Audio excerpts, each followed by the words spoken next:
வணக்கம். இந்த கூட்டம் வந்து ஒரு ஒரு 24 மணி நேரத்தில் ஒருங்கிணைக்கப்பட்ட கூட்டம் தான். நான் வந்து ஆதித்தமிழர் 18 தொல்குடிகள் சங்கத்தோட நிறுவன தலைவர். இது சீமான் வீடு முற்றுகை என்பது தமிழ் தேசியத்தில் அரசியல் ஆளுமையாக இருந்து ஒரு அங்கீகரிக்கப்பட்ட ஒரு கட்சியாக இருக்கிறார். அந்த கட்சியை ஒழிச்சு கட்டணுங்கிறது அவங்களுடைய நோக்கமாக இருக்குது. திராவிட சித்தாந்த பெரியாரியவாதிகள் மற்ற குழுக்களுக்கெல்லாம் இதில் வந்து சீமான் மட்டும் குறிவைக்கப்படலை. இப்போ அண்ணன் குறிவைக்கப்படுறாரு, அந்த அதிகமானுக்கு ஃபோனில் மிரட்டல் வருது, அவருக்கு மிரட்டல் வருது, எல்லாருக்கும் மிரட்டல், எனக்கு மிரட்டல் வருது. இது தமிழ் தேசியர்களை ஒட்டுமொத்தமாக மிரட்டி அளிக்கக்கூடிய ஒரு கருத்தியல் கூட்டங்கள் இப்போ புறப்பட்டுருக்காங்க. அவங்கள வந்து கண்டிக்கணும். அவங்களாம் யாருன்னா திராவிடன்ற போர்வையில் இது தமிழர்கள், மலையாளிகள், கன்னடர்கள், துளுவர்கள், தெலுங்கர்கள் இருப்பதாக சொல்லிக் கொண்டவர்கள் 60 ஆண்டுகளாக. இன்றைய நேரத்தில் குரல் கொடுத்தால் எதிர்த்தவர்கள் அத்தலும் தெலுங்கர்களாக இருக்காங்க. எல்லா இயக்கத்தில் ஒரு மலையாளி இல்லை, ஒரு கன்னடர் இல்லை. பெரியாரிய கொள்கை உள்ள சில தமிழர்கள் பேசியிருக்கிறாங்க, அவ்வளோதான். இந்த செயல்பாடுகள் வந்து கண்டிக்கக்கூடிய ஒரு நிகழ்வாக வந்து ஏற்பாடு பண்ணுறதுக்காக இந்த நிகழ்ச்சி ஏற்பாடு பண்ணப்பட்டது. அதுக்காக தான் பத்திரிகையாளர்கள்லாம் அழைக்கப்பட்டார்கள். அதுக்காக எல்லாரும் தமிழ் அமைப்பாளர்கள்லாம் அழைக்கப்பட்டது. இந்த ஒரு கண்டனத்தை தெரிவிக்கணுங்கிறதுக்காக இந்த கூட்டம் நடத்தப்படுகிறது. செய்தி என்ன சொல்லுங்கள். அதாவது தமிழகத்தில் குறிப்பாக இந்தியாவில் இருக்கிற எந்த மாநிலங்களிலும் இல்லாத அளவுக்கு தமிழகத்தில் அந்த மண்ணின் மைந்தர்கள் தமிழர்களுக்கு இங்கே அச்சுறுத்தல் நடைபெறுகிறது இன்னும் பேட்டி கொடுக்குறதே வெக்கமாக இருக்குது. பெரும்பான்மை சமூகமாக இருக்கிற தமிழர்கள் பிற மொழியாளர்களால் மிரட்டப்படுவதும் தாக்கப்படுவதும் இங்கே நடந்து கொண்டு இருக்கிறது.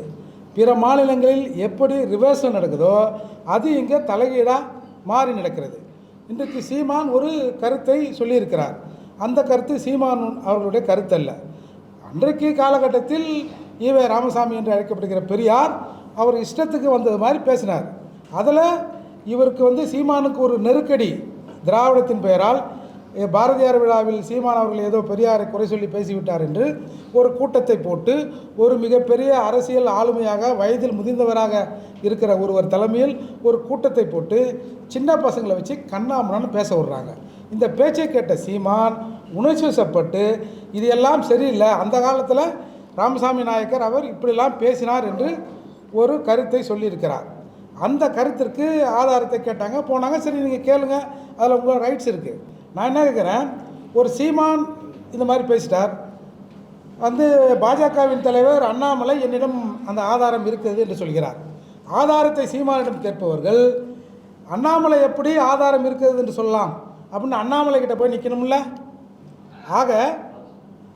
ஆக இவர்கள் தமிழர் என்ற பெயரால் தமிழகத்தில் தமிழர்கள் விழித்து கொள்ளக்கூடாது.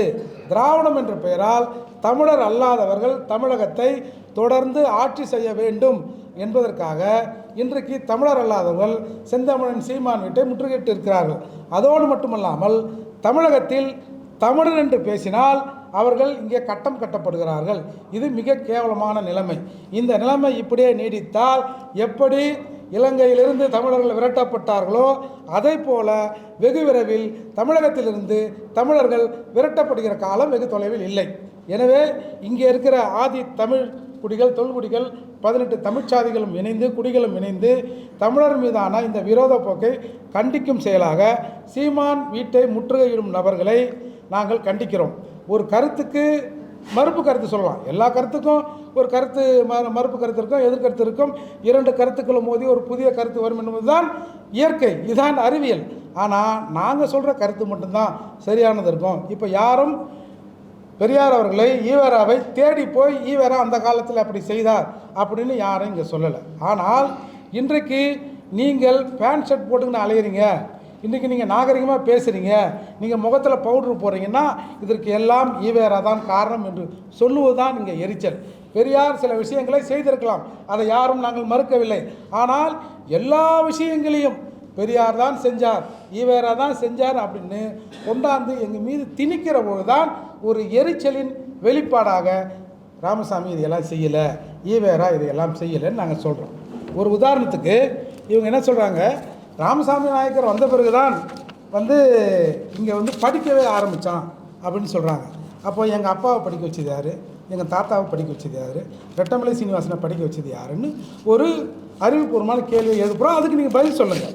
உதாரணத்துக்கு இங்கே 1912 கார்ப்பரேஷன் பள்ளிகள் ஒரு 40 பிரைமரி ஸ்கூல் இங்கே தொடங்கப்படுது.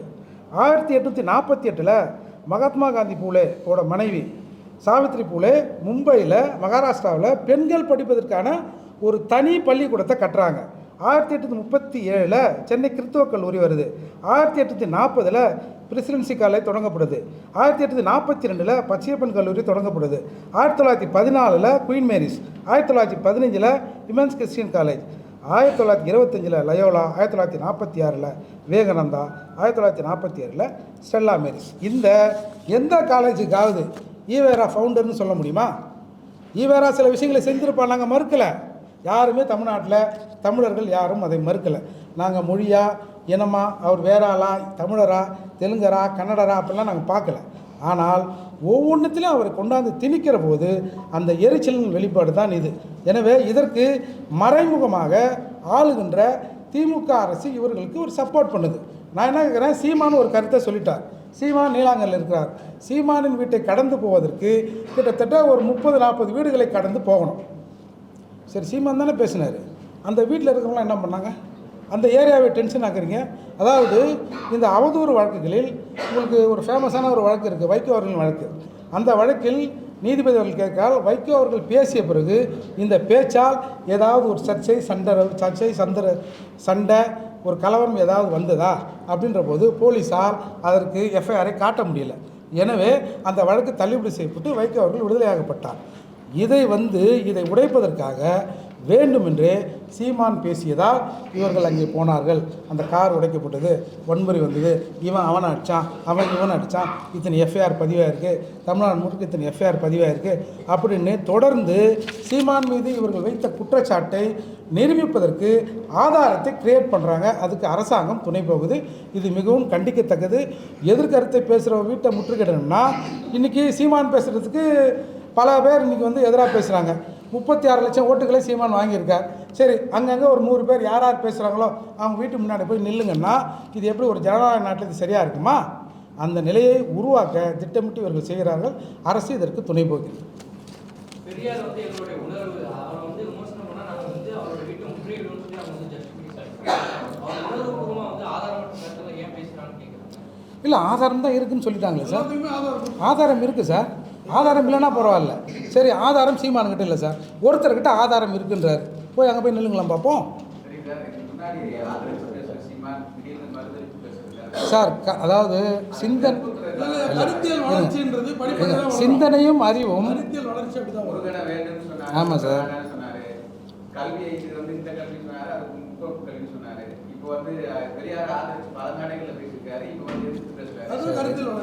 இல்லை ஒரு சார்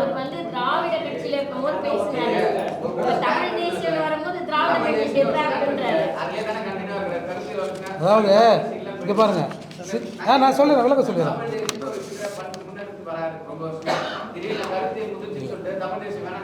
சரிங்க சார், இருங்க. அதாவது அறிவும் சிந்தனையும் காலத்துக்கு ஏற்ற மாதிரி மாறுமா மாறாதா? ஒரு விஷயத்தை நாம் படிக்கிறோம்னா நாம் என்ன விஷயத்தை உள்வாங்கி கொண்டிருக்கிறோமோ அது குறித்து ஒரு ஆய்வு வரும்.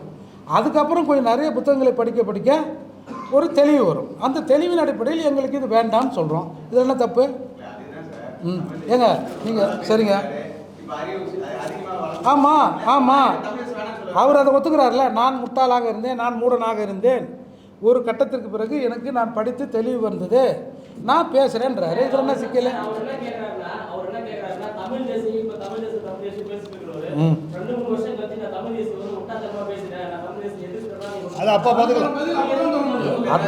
சார் இல்லை அத்தைக்கு மீசை முளைக்கிட்டேன் சார். அப்புறம் அத்தைன்னு கூப்பிடுறதா மாமான்னு கூப்பிடுறதான்னு பார்ப்போம். இல்லை கரெக்டு. இங்கே பாருங்கள் சார், நாளை மறுநாள் இல்லை நீங்கள் சொல்கிற மாதிரி பல ஆண்டுகள் கழிச்சு 2 ஆண்டு கழிச்சு 3 ஆண்டு கழிச்சு சீமான் தமிழ் தேசியம் மறுத்து பேசினால் சீமானின் அரசியலை உள்வாங்கிய ஒருவன் தமிழ் தேசியத்தை சரியாக பேசுவான். நீங்க ஒரு நிமிஷம் அண்ணா எது ஐயா சார் அவர் தான் முட்டாள், நான் முட்டாளா இருந்தேன், மூடனா இருந்தேன், அவர் ஒத்துக்கிறாருல்ல இப்போ. ம் ஐயா சார் எங்க அப்பா இருங்க ஒரு நிமிஷம் ஐயா அண்ணா ஒரு நிமிஷம் இது பாரு தோழர் ஒரு நிமிஷம் அந்த சபையில் வந்து சீமான் பேசினது 100 விஷயம் பேசினார்னா ஒரே ஒரு விஷயம் மட்டும்தான் ஆதாரம் இல்லைன்னு இந்த உலகமே இந்த தமிழ்நாட்டில் இருக்க மொத்த ஊடகமே எகிரி குதிச்ச விஷயம் ஒரே ஒரு விஷயம், அந்த அக்கா அம்மான்ற ஒரு விஷயம். சரிங்களா? இப்போ அந்த விஷயத்துக்கு வந்து அவர் பேசியிருப்பாரா மாட்டாரான்றதுக்கு இப்போ நான் ஒரு 12 பாயிண்ட் சொல்கிறேன். அதான் உனக்கு காம வரி வந்தால் யார்கிட்ட வேணாலும் போகலாம் அப்படிங்கிற ஒரு கருத்து சொன்னார். அந்த கருத்துக்கு தான் அந்த கருத்தை தவிர இந்த ஊடகத்தினர் யாருமே வந்து மற்றதை பற்றி கேள்வியே கேட்கல. இப்போ அந்த ஒரு விஷயத்த இப்போ நான் சொல்கிறதுலேருந்து இவர் பேசியிருப்பாரா மாட்டாரான்னு நீங்களே முடிவு பண்ணுங்க. இப்போ நான் சொல்கிறேன், நீ உன் மனைவியுடன் கலவி செய்யக்கூடாது என்பதற்கும் நீ மது அருந்தக்கூடாது என்பதற்கும் என்ன வேறுபாடு என்று நான் கேட்கிறேன். ஒன்று, மது விலக்கு என்பது ஒரு அதிகார, இந்த மது விலக்கு விட்டு தள்ளுவோம், பெண்களை பற்றி சொல்லுவோம். திருமணம் கிரிமினல் குற்றமாக கருத வேண்டும். பெண்ணுக்கு கற்பப்பை தேவையில்லை. கற்பு களவு என்ற சொற்களும் புலவர்களால் கற்பிக்கப்பட்ட பொருளற்ற சொற்களே. ஒரு மனிதன் ஒரு பெண்ணுக்குத்தான் உரியவன், ஒரு பெண் ஒருத்தனுக்குத்தான் உரியவள் என்பது அடிமைத்தனமே. எனது நோக்கமே சமுதாயத்தில் கல்யாண முறை ஒழிய வேண்டும் என்பதே. ஆணும் பெண்ணும் கூடுவது தனது காம வெறியை தீர்த்து கொள்வதற்காகவே தவிர இனப்பெருக்கத்திற்காக அல்ல. இல்வாழ்க்கை என்பது மூடத்தனமே. உலக நோக்கை கெடுப்பது இல்லறம். திருமணம் இயற்கைக்கு முரணானது. இல்வாழ்க்கை குடும்பம் என்பதெல்லாம் காட்டுமிராண்டி காலத்திற்கு பொருந்தும், தற்காலத்திற்கு பொருந்தாது. பிள்ளை பெற்றுக்கொள்வதை நிறுத்தி கொள்ள வேண்டும். கடைசியாக ஒன்று சொல்றார் கேட்டுங்க. ஒளி காளைகளைப் போல ஆண்களையும் குழந்தைகள் பெறுவதற்கு என்று பெண்களையும் வைத்துக்கொண்டு உறவு முறை தெரியாமல் இருக்க வேண்டும். இதோட அர்த்தம் தெரியுதா உங்களுக்கு? ஒரு மதுரையில் ஒரு காளை இருக்குது, ஆண்டிப்பட்டியில் ஒரு மாடு இருக்குது. அந்த அந்த அந்த காளை தான் ஒரு நல்ல காளை. அந்த காளையை கூப்பிட்டு வருவாங்க. ஆண்டிப்பட்டியில் ஒரு 10 மாடு இருக்கும், செனை பிடிக்க வைப்பாங்க. வச்சுட்டு அந்த மாடு போயிடும், அந்த காளை போயிடும். போன பிறகு அது பிறக்கிற குழந்தைக்கு அப்பன் யாருன்னு தெரியாது, எந்த காளை கூட இருந்தோன்னு அந்த அந்த பெண் காளைக்கும் தெரியாது. இப்படி இந்த சமூகம் இருக்கணும்னு ஒருத்தர் சொல்லியிருக்கிறாரு. அப்படி சொன்னவர் வந்து அதை சொல்லியிருப்பாரா மாட்டாரா? நீ யார் கூட வேணாலும் படுக்கலான்றத. இப்ப இந்த 14 விஷயம் இருக்குது. இப்ப இந்த 14ல இருந்து சொல்லுங்க, இல்ல கடைசியா அந்த காளை உதாரணத்துல இருந்து சொல்லுங்க. அவர் சொல்லியிருப்பாரா மாட்டாரா? பழைய விஷயம், பழைய விஷயத்தை தானே. அந்த பழைய விஷயத்த ஒரு விஷயம், பழைய விஷயத்தை இதுவரைக்கும் கேள்வி கேட்காதனாலதான் இங்க வந்து அவர் தலைவரா ஊரெல்லாம் வந்து சிலையை வச்சுக்கிட்டு இருக்காங்க. அதெல்லாம் விடுங்க. உங்களுக்கு கேள்வி சீமான் மேல அந்த ஒண்ணு தானே. அந்த ஒண்ணுக்கு இந்த சபையில பதில் சொல்லியாச்சு. இப்ப சொல்லுங்க, அதுல இருந்து நீங்க கேள்வி கேளுங்க. அதுல இருந்து நீங்க கேள்வி கேளுங்க. இப்போ அதுல இருந்து நீங்க கேள்வி கேளுங்க. இருங்க தோழர். இல்ல முடிஞ்சு போன கதைன்னு சொல்ல முடியாது தம்பி. முடிஞ்சு போன கதைன்னா இந்த பெரியார் பேரு இந்த ஊர்ல இல்லையா? ஒரு அக்கா ஒரு நிமிஷம் இருங்க. இல்ல அதாவது இல்ல இப்ப தமிழரோட இருங்க ஒரு விஷயம், அது இன்னொரு விஷயம். இது எந்த அடிப்படையில் இது வருதுன்னாக்கா, தமிழுடைய மெய்யியல் கருத்து வந்து நாத்திகத்தையும் ஆத்திகத்தையும் சரி சமமாக பார்த்து உன் மெய்யியலோடு பயணிங்கிறது தான் தமிழ் சமயத்தோட கூறுகள் அத்தனையுமே. அப்படி தான் வந்து திருவள்ளுவரில் மற்ற எல்லா புலவர்களும் அந்த அறம் சார்ந்த விஷயங்கள்லாம் எழுதப்பட்டது. புரியாது, அதெல்லாம் புரியாதுன்றார் அண்ணன். அப்படியே வந்ததுதான். கேளுங்க ஒரு விஷயம். அதாவது இப்போ தமிழர்கள் கை வணங்குறாங்களே, எதுக்கு வணங்குறாங்க? இது வந்து உங்களுக்கு சொன்னேன் மேட்ரு வர மேட்ரு அதுதான் மேட்ரு. இதை வந்து நாத்திக கருத்தியலையும்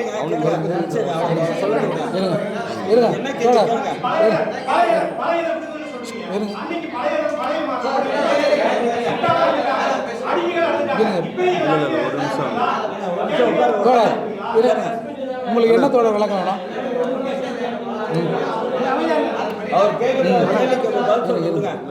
கேளுங்க.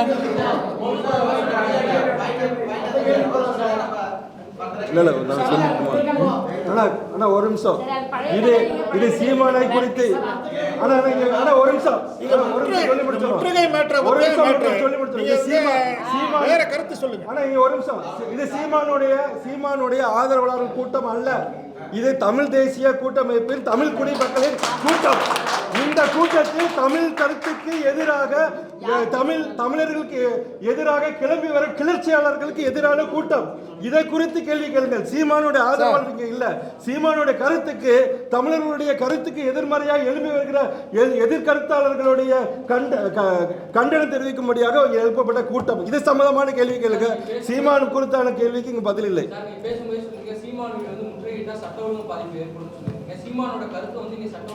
இல்லை சட்டம் ஒழுங்கு பாதிப்பை ஏற்படுத்தி அதை ரெக்கார்ட் பூர்வமாக சீமான் பேசியதால் இவ்வளவு எஃப்ஐஆர் ஆச்சு, இவ்வளவு கலவரமாச்சுன்னு அந்த குற்றத்தை நிரூபிப்பதற்கு இங்கே ஒரு நாடகம் நடத்தப்படுகிறது. அந்த நாடகத்திற்கு அரசு துணை போகிறது. இப்போ நீங்கள் இல்லை அதில் விக்டிம் சீமான் தானே. இப்போ அந்த குற்றம் நிரூபிக்கப்படும்ல. ஆமாம், சீமான் பேசியதால் இவ்வளோ பிரச்சனை நடந்தது, இவ்வளோ அடுதல் நடந்தது, ஒரு கார் உடைக்கப்பட்டிருக்கு, இத்தனை எஃப்ஐஆர் போடப்பட்டிருக்கு, அப்புறம் சீமான் பேச்சு இந்த சமூகத்தில் ஒரு கலவரத்தை உண்டு பண்ணியது என்பது நீதிமன்றம் அதை எடுத்துக்கொள்வதற்கு ஏதுவாக இங்கே ஒரு செட்டப் நடக்கிறதுன்னு சொல்கிறோம். நீங்கள் ஏங்க இவ்வளோ மாற்றி கேட்குறீங்க. கர்நாடகாவில் ஒரு தமிழில் போர்டு வைக்க முடியல. இங்கே பெரும்பான்மை தமிழர்கள் இருக்கிற வீட்டை தமிழக தலைவர்னு சொல்கிற தமிழர் தலைவர்னு சொல்கிற சீமான் விட்டு பிற மொழியாளர்கள் வந்து முற்றுகையிடலாம். நீங்கள் இப்போ திமுகவோ இல்லை வேற ஒரு கட்சியோ ஒரு மாறுபட்ட கருத்தை சொல்லுதுன்னா, சரி எனக்கு அந்த கருத்து முரணாக இருக்குன்றதுக்காக நான் போய் வந்து திமுக சார்ந்தவர் வீட்டை முற்றுகையிடுறேன்னா இது சரியாக இருக்குமா? ஒரு பத்திரிகை ஒரு செய்தி போடுதுங்க, அந்த செய்தியின் மீது எனக்கு முரண் இருக்குது, உடனே நான் அந்த பத்திரிகை ஆஃபீஸை முற்றுநோக்கி விட்டுருவேன்னா ஒரு நாகரிகம் வேண்டாம்? சரி, அப்படியே முற்றுகைனா கூட நீங்கள் திரும்ப சீமானை தான் சொல்ல வேண்டியது. சீமான் அலுவலகம் முற்றுகையிடுறாங்க. இப்போ நீங்கள் ஒரு பிஜேபி அலுவலகத்தை முற்றுகையிடுறாங்க. நீங்கள் எங்கே போலீஸ் வந்து அவங்கள செக்யூர் பண்ணுவாங்க? தேனாம்பட்டை சிக்னல் பக்கத்தில் நின்று அங்கேருந்து போதுங்க, இதோட ஸ்டாப் பண்ணுங்கள், அந்த ஆஃபீஸ் போய் லெஃப்ட்டு போய் ரைட்டு ஸ்ட்ரைட்டு போய் லெஃப்ட்டு போய் ரைட்டு போகாதீங்கன்னு ஒரு 1/2 கிலோமீட்டருக்கு முன்னாடியே மடக்கிறாங்க. ஆனால் சீமான் அலுவலகத்தை முற்றுகையிடுவதற்கு சீமான் அலுவலக வாயில் வரை அலோவ் பண்ணுது. யார் அலோவ் பண்ணுறா? காவல்துறை அலோவ் பண்ணுது. சீமான் வீடு வரை யார் அலோவ் பண்ணுறா? காவல்துறை அலோவ் பண்ணுது. காவல்துறைனா காவல்துறை சரி போங்க, அவர் போலீஸை வந்து ரொம்ப பேசிட்டாரு, அதெல்லாம் சீமான் வீடு வரைக்கும் போங்கன்னு நீலாங்கரை காவல் சரகம் வந்து உள்ளே அனுப்புதா? அரசு இங்கெங்கே நிற்கணும், யார் யார் எங்கே நிற்கணும், யார் யார் என்ன பண்ணணும் அப்படின்னு அலோவ் பண்ணுதோ என்ற சந்தேகம் இயல்பாக வருது. இது வந்து மாற்று கருத்து சொல்கிறவனை எல்லாரையும் போய் முற்றுகை இல்லைன்னா ஒருத்தரும் தமிழகத்தில் நிம்மதியாக இருக்க முடியாது. அதுக்காக இந்த போக்கை அரசு நிறுத்தி கொள்ளணும். இது வந்து சரியான போராட்டம் இல்லை. ஜனநாயக ரீதியாக நீங்கள் போராட்டம் பண்ணுங்கள், ஒரு கருத்துக்கு எதிர்கருத்து சொல்லுங்கள், அது ஒன்றும் பிரச்சனை இல்லை. ஆனால் சொல்லுகிற நபர் மீது நான் போய் அங்கே போய் நிற்பேன் அப்படின்றது எப்படி சரியாக இருக்கும்?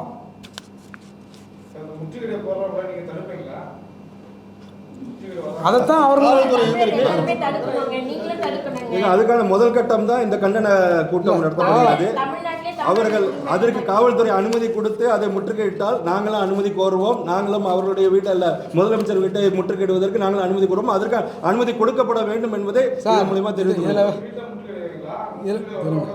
இதில் வந்துங்க சார், இதில் நிறைய பேர் வந்து அட்ரஸ் இல்லாதவங்க சார்.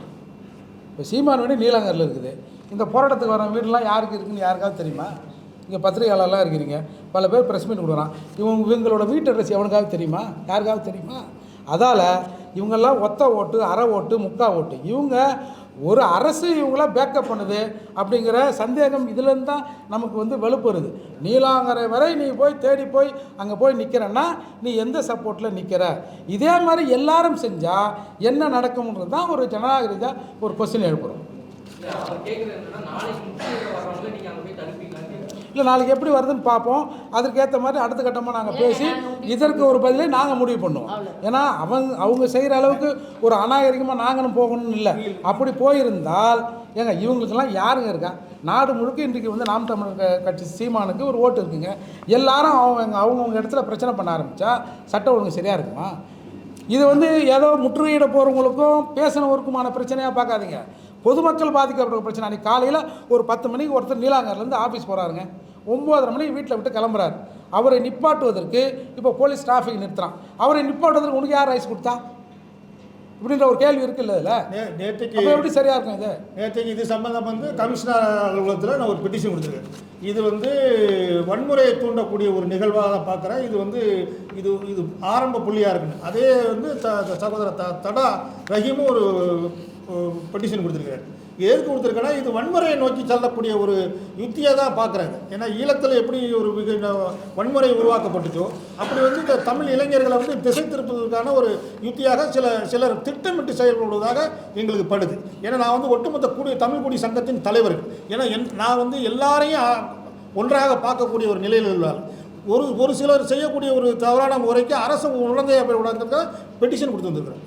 இது தடுத்து நிறுத்தப்பட வேண்டும், இது கண்டிக்கத்தக்கதுன்னு நம்ம வந்து பெட்டிஷன் கொடுத்துருக்கோம். அதுக்காக தான் இந்த கூட்டமே நம்ம போட்டது. சார் இவ்வளோ காலம் சொல்லுறது இப்போ வந்து பெரியாரை பற்றி சீமான் வந்து பிரச்சனை பண்ணுறாங்க சார். அதை விட்டுங்க சார். இந்த முற்றுகை கேட்கட்டுங்க. கட்சியாக வந்து பல ஆண்டுகள் ஆயிடுச்சு. அவர் கட்சி வளர்ச்சி நிறைய பேர் வந்து ஒன்றாக இருக்கிறாங்க. அவர் ஒரு பெரிய கட்சி அங்கீகாரம் பெற்றாரு. இந்த மாதிரி நேரத்தில் பெரியார் வந்து பல ஆண்டுகள் ஆயிடுச்சு. அவர் பல நல்ல விஷயங்களை செஞ்சு தான் போயிருக்காரு பெரியார். இந்த நேரத்தில் பெரியாரை வந்து குறிவைத்து அவர் விமர்சனம் பண்ணுவதற்கான அடிப்படை காரணங்கள் சார். இப்போ பல ஆண்டுகளாக நீதிபதிகள் தமிழகத்தில் இருக்கிறாங்க. இப்போ தானே சொல்கிறீங்க ஏதோ ஒருத்தர் 2 பேர் ஜட்ஜாக இருந்தால் நாங்கள் போட்ட பிச்சைன்னு. ஏன் அதை ஏன் சொல்கிறீங்க? இன்றைக்கு தாழ்த்தப்பட்டவர்கள் வந்து பேண்ட் ஷர்ட் போடுறான், செருப்பு போடுறான்னா நாங்கள் தான்றீங்க. அப்போ எங்கள் தாத்தா ரெட்டமலை சீனிவாசனுக்கு கோட் ஷர்ட்டை யார் உங்கள் தாத்தா வாங்கி கொடுத்தாரா? என்னது இது? நீங்கள் செஞ்சுருக்கீங்க, நாங்கள் மறுக்கலை. அதனால் சில விளைவுகள் ஏற்பட்டிருக்கோம். ஆனால் எல்லாமே 1944 திராவிட கழகத்தை ஆரம்பித்த பிறகு தான் நீங்கள் ஸ்டார்ட் ஆகுதுன்றீங்கல்ல, அதில் தான் எங்களுக்கு சிக்கல். இல்லை 100 ஆண்டு திராவிட இயக்கம்னு சொல்கிறாங்கல்ல, ஆனால் இப்போ தான் இது திராவிட மாடல் அரசுன்னு சொல்கிறாங்க. அப்போ 96 வருஷமாக ஆண்டதெல்லாம் யார்? தெலுங்கு மாடல் அரசுன்னு கேட்குற கேள்வி வருது இல்லை. எப்போ நீங்கள் அதை ஆரம்பிக்கிறீங்களோ அப்போ தான் பதில் பேசுகிறோம். நீங்கள் ஆரம்பிக்கிறீங்க, நாங்கள் திருப்பி பதில் பேசுகிறோம். வேறு முடிச்சு கருத்து. வணக்கம், நான் கர்நாடக மாநிலம் வந்திருக்கேன். சின்ன கருத்து சொல்கிறேன் கேளுங்க. கர்நாடக மாநிலத்தில் கன்னட தேசியம் பேசுகிற கன்னட அமைப்பு தலைவர்களை எதிர்த்து பத்திரிகையாளர்கள் உட்பட ஊடகங்கள் உட்பட எந்த அமைப்பும் பிற மொழியை சேர்ந்து எவனுமே வாய் தர மாட்டாங்க கர்நாடகத்தில். அப்படி கன்னடத்தை பற்றியும் கன்னடத்தை போராட்டத்தை பற்றியும் எவனா வாய் திறந்தா அங்கே இருக்க காவல்துறை அனுமதியோடு இப்போ உடைப்பானுங்க, அடித்து உடைக்கிறானுங்க. இது கர்நாடகத்தில் நடக்குது, இன்றைக்கி நடக்குது. ஆனால் கேடு கேட்டால் நம்ம தமிழ்நாட்டில் மட்டும்தான் தமிழுக்கும் தமிழர்களுக்கும் போராடுறவங்கள விமர்சனம் பண்ணுறது, இழிவுபடுத்தி பேசுறது, சிறையில் அடைக்கிறது. ஏன் சொல்லுங்கள்? இங்கே ஆடுறது யாருங்க? தமிழ் கிடையாது, பிற மொழி ஆடுறது.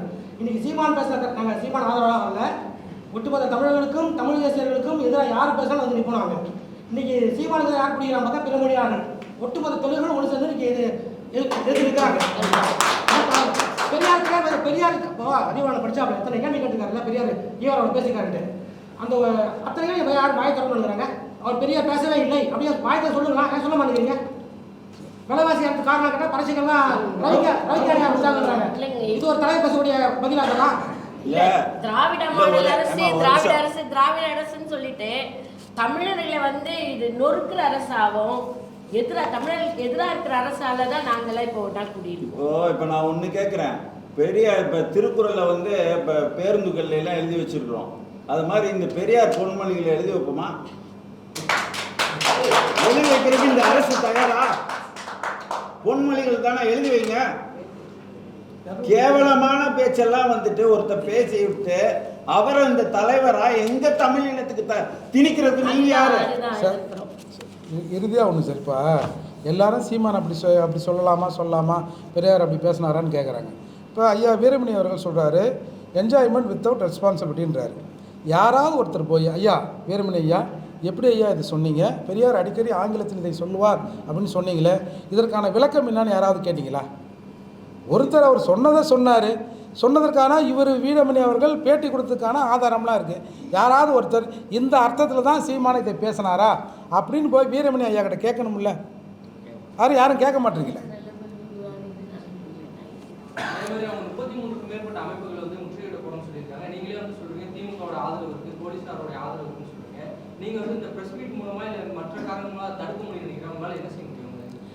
சார் இந்த மாதிரி இருக்கு இல்லையா?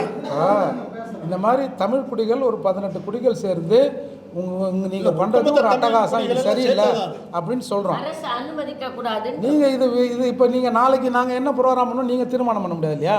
ஒரு 18 சமூகங்கள் இருக்குது, நாங்கள் பேசி அதை முடிவு எடுக்கிறோம். இப்போ தமிழ்நாட்டில் வெளிப்படையாக சொல்லப்போனால் யாரும் இங்கே வாழாதீங்கன்னு யாருமே சொல்லுங்க, எங்களையும் கொஞ்சம் வாழ விடுங்கன்னு ரொம்ப கெஞ்சி தான் தமிழர்கள் கேட்குறான். அதே உங்களால் ஜீர்ணிக்க முடியலன்னா அப்புறம் நான் என்ன சொல்கிறது? இப்போ நாம் தமிழர் கட்சி அப்படின்னு சொல்லிட்டு நாம் தமிழர் கட்சி அப்படின்னு பெங்களூரில் அலுவலகம் திறந்துட முடியுமா? ஆனால் தமிழகத்தில் நான் கன்னடன்றாங்க, நான் தெலுங்குன்றாங்க, தமிழர் அல்லாதவரெல்லாம் இங்கே வந்து வெளிப்படையாக நின்று பேசுகிறாங்கல்ல, கட்சி அலுவலகம் பேர் வைக்கிறாங்கள, தெலுங்குலேயே கட்சி பேர் வைக்கிறாங்கல்ல, இதையெல்லாம் நீங்கள் எப்படி அலோவ் பண்ணுறீங்க? இது எல்லாருக்குமான விஷயம்தான். இது ஏதோ வந்து இங்கே யாரும் பிரிவினை பேசலாம் இல்லை. இதே நிலை நீடித்தால் நம்ம இன்னொரு இடத்துல போய் தஞ்சம் போகிற நிலை தமிழகத்தில் வந்துடும். அதற்கு இங்கே இருக்கிற ஆட்சியாளர்கள் இது போன்ற செயல்களை ஊக்குவிப்பதும் ஒரு காரணமாக இருக்குது. அதால் இதை தடுத்து நிறுத்தணும். இது ஒரு அநாகரிகமான செயல்னு சொல்கிறோம்.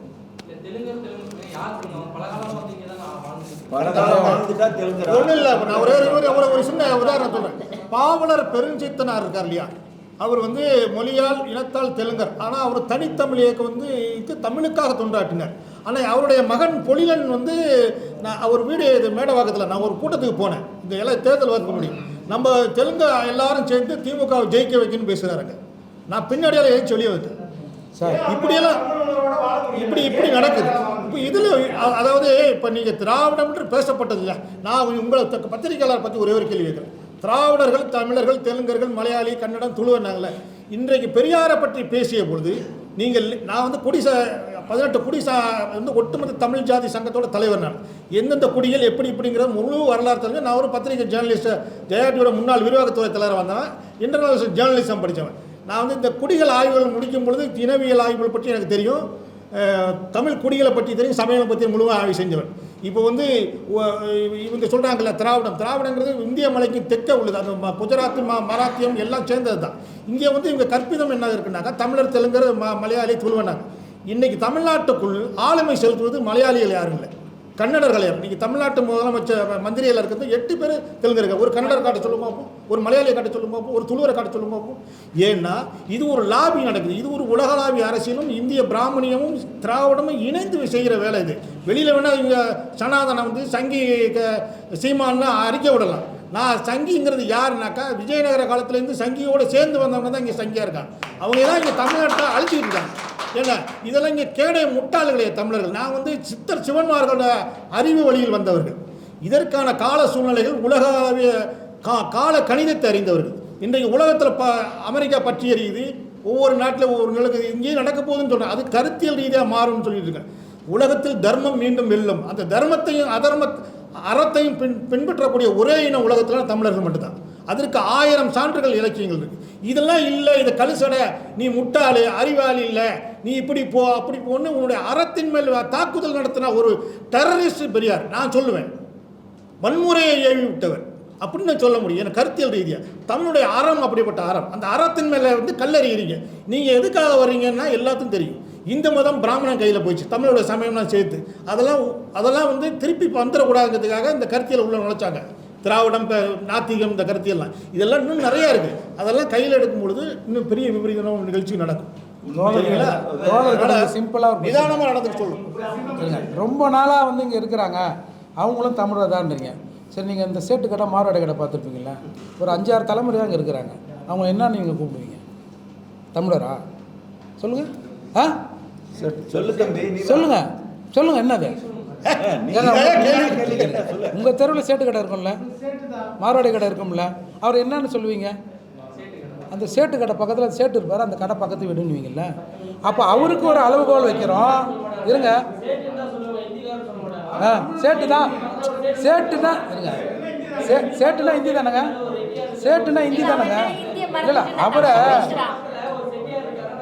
இருங்க, இல்லை நான் சொல்கிறேன் இருங்க, அவரை நம்ம மார்வாடி சேட்டுன்றோம்ல, அப்போ அவரோட அடையாளத்தை நம்ம ஒரு அர்த்தத்தில் சொல்கிறோம்ல.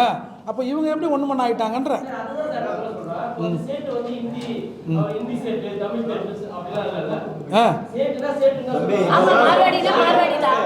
சரி இருங்க இப்போ சரிங்க கரெக்டுங்க. இருங்க இப்போ ஏங்க இல்லை தம்பி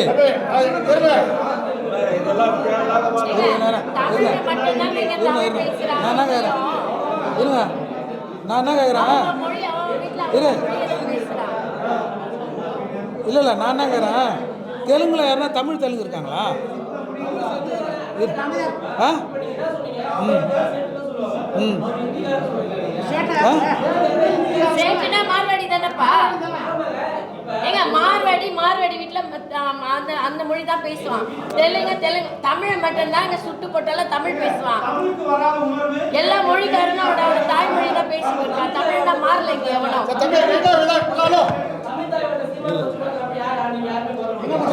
என்ன கொச்சப்படுத்தினாரு என்னங்க கொச்சப்படுத்தினாரு?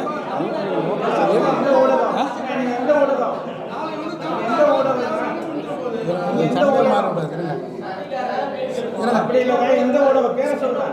இல்லை எந்த ஊடகம் பேரை சொல்றேன்? கேப்டன் டிவி வந்து விஜயகாந்த் இருந்தா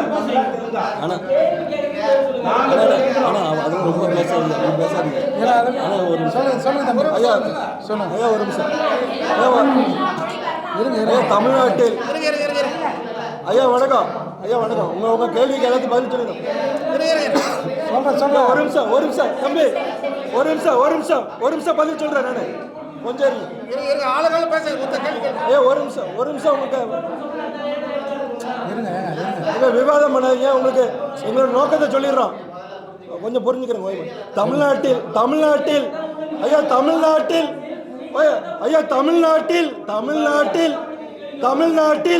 ஐயா பேசுற கூடிங்களா? தமிழ்நாட்டில் பல மொழி மக்கள் வாழ்கின்றார்கள். மிகவும் அமைதியோடு எந்தவித சர்ச்சையும் இல்லாமல் மிகவும் நல்ல விதமாக வாழ்ந்து கொண்டிருக்கிற இந்த காலகட்டத்தில் ஒரு குறிப்பிட்ட மொழியை கொண்டவர்கள் இங்கு வாழ்கின்ற பெரும்பான்மையான தமிழர்களுக்கு எதிரான கருத்தியலை மையமாக கொண்டு அவர்கள் கிளர்ச்சியில் ஈடுபடுவதை நாங்கள் வன்மையாக கண்டிக்கின்றோம். ஏனென்றால் இங்கு எல்லா மொழி பேசுகிற மக்களும் தமிழகத்தில் மிக சுதந்திரமாக தமிழர்களுடைய நிலத்தில் தமிழர்களால் அரவணைக்கப்பட்டு தமிழ் குடிகளால் அவர்களை வாழ வைக்கப்பட்டு இங்கு மிகவும் அமைதியான பூங்காவாக தமிழ்நாடு வாழ்ந்து கொண்டிருக்கிறது. ஒரு குறிப்பிட்ட மொழியை கொண்டவர்கள் அவர்கள் கிளர்ச்சி என்ற பெயரில் பெரியாரை மையமாக வைத்து தமிழ் தேசிய கருத்தியலுக்கு விரோதமாக வருவதனால் இங்கு வாழ்கின்ற பல மொழி பேசுகின்றவர்கள், ஹிந்தி பேசுகின்றவர்கள் இருக்கிறார்கள், சௌராஷ்டிரா பேசுகிறவர்கள் இருக்கிறார்கள், மலையாளம் பேசுகின்றவர்கள் இருக்கிறார்கள், தெலுங்கு பேசுகிறவர்கள் இருக்கிறார்கள், எல்லா மொழி பேசுகிறவர்களும் இங்கே வாழ்கின்றார்கள். இது அமைதியான தமிழ்நாடு என்கிற அடிப்படையில் வாழ்கின்றவர்களுக்கு ஒரு கிளர்ச்சியை ஏற்படுத்தி ஒரு வன்முறையை கையில் எடுத்து கருத்து பரிமாறாமல் கருத்துக்கு முற்றுகை என்கிற பெயரில் வன்முறையை கையில் எடுப்பதற்கு தமிழக அரசு அனுமதிக்க கூடாது என்பதுதான் எங்களுடைய இந்த கருத்தியலுடைய நோக்கம். அதை அனுமதிக்கும் பட்சத்தில் இங்கு வன்முறை கையாளப்படும், அதற்கு எதிராக சட்ட ஒழுங்கு சீர்கெடும் என்பதை முன்கூட்டியே நாங்கள் ஒரு பிரிலிமினரி மீட்டிங் தான் இதை நடத்துகின்றோம். இதை கருத்தில் கொண்டு ஊடக வாயிலாக ஆளுகின்ற அரசுக்கும் இதை கிளர்ச்சியில் ஈடுபடுகின்ற எதிர்த்தரப்பினருக்கும் நாங்கள் ஒரு கண்டனத்தை பதிவு பண்ணுகின்றோம். இதை முதல் கட்டமாக இந்த ஊடக வாயிலாக ஊடக நண்பர்கள் மூலமாக இந்த கண்டனத்தை தெரிவித்துக் கொள்கிறோம். இந்த தமிழ்நாட்டில் அனைத்து மொழி பேசுகின்ற மக்களும் அமைதியுடன் வாழ்வதற்கும் ஒரு அமைதி பூங்காவாக இருப்பதற்கும் இப்படிப்பட்ட கிளர்ச்சியாளர்களை காவல்துறையும் தமிழக அரசும் அனுமதிக்க கூடாது. அப்படி அனுமதிக்கும் பட்சத்தில் நாங்கள் அதற்கான பதிலடி கொடுப்போம் என்பதை இந்த கூட்டத்தின் வாயிலாக ஊடக வாயிலாக தெரிவித்துக் கொள்கின்றோம். நன்றி. நாளைக்கு சீமான் அவர்கள், நாம் தமிழர் கட்சித் தலைவர் சீமான் அவர்கள் வீட்டை முற்றுகையிடுவதற்கு இங்கே ஒரு பெரிய கூட்டம் தயாராகி கொண்டிருக்கிறது. அந்த கூட்டத்தில் பெரும்பான்மையானவர்கள் தமிழர் அல்லாதவர்களாக இருக்கிறார்கள். அமைதியாக இருக்கிற தமிழகத்தில், பிற மொழியாளர்கள் ஆளுமை செய்கிற இந்த தமிழகத்தில் தமிழர்கள் அமைதியாக இருந்து கொண்டிருக்கிற நிலையில் இங்கே ஒரு கிளர்ச்சியை ஏற்படுத்த வேண்டும், இங்கே ஒரு சச்சரவை ஏற்படுத்த வேண்டும் என்ற உள்நோக்கத்தோடும் சீமான் பேசியதால் இங்கே கலவரம் உண்டது, சீமான் பேசியதால் இங்கே சதி நடந்தது என்று ப்ரூவ் பண்ணுவதற்காக இங்கே திட்டமிட்டு ஒரு நாடகம் நடத்தப்படுகிறது. ஒரு கருத்து சொன்னால் அந்த கருத்தை சொல்லியவரின் வீட்டை முற்றுகையிடுவோம் என்பது ஒரு நாகரிகமற்ற செயல். ஒவ்வொரு கருத்துக்கும் ஒரு எதிர்கருத்து இருக்கும். அப்போ எதிர்கருத்து உடையவர்கள் எல்லாம் கருத்து சொன்னவர் வீட்டை முற்றுகையிட்டால் தமிழகத்தில் சட்டம் ஒழுங்கு ஜனநாயகம் என்பது இருக்காது. எனவே இந்த போராட்டத்திற்கு இங்கே சொல்லப்போனால் தூத்துக்குடி போன்ற இடங்களில் இருந்தெல்லாம் இன்றைக்கு வண்டிகள் கிளம்பி இருக்கின்றன. பலருக்கு பலர் பொருளுதவி செய்து சீமான் வீட்டை நோக்கி போவதற்கு வண்டி வாகனங்களை அமர்த்தி கொடுக்கிறார்கள். இதையெல்லாம் தமிழகத்தில் சட்டம் ஒழுங்கை பாதிக்கும். இங்கே இருக்கிற தமிழர்கள் திரும்ப இதற்கு ரியாக்ஷன் பண்ணால் இங்கே ஒரு அமைதி நிலவாது. எனவே அரசு இத்தகைய முறைகேடான போராட்டங்களை நசுக்க வேண்டும், இதை அனுமதிக்கக்கூடாது. சீமான் வீட்டை முற்றுகையிடுவதால் நீலாங்கரை சுற்றியுள்ள பகுதிகளெல்லாம் ஒரு பதட்டம் ஏற்படுகிறது. அங்கே இருக்கின்ற மக்கள் என்ன பாவம் பண்ணாங்க, என்ன சொன்னாங்க, அவங்களுக்கு அதுக்கு சம்பந்தம் இல்லை. எனவே இது அரசின் உதவியோடு தான், இவர்கள் ஆதரவோடு தான் இது நடைபெறுவதாக ஒரு சந்தேகம் இருக்கிறது. இதை உடனடியாக அரசு தடுத்து நிறுத்த வேண்டும்.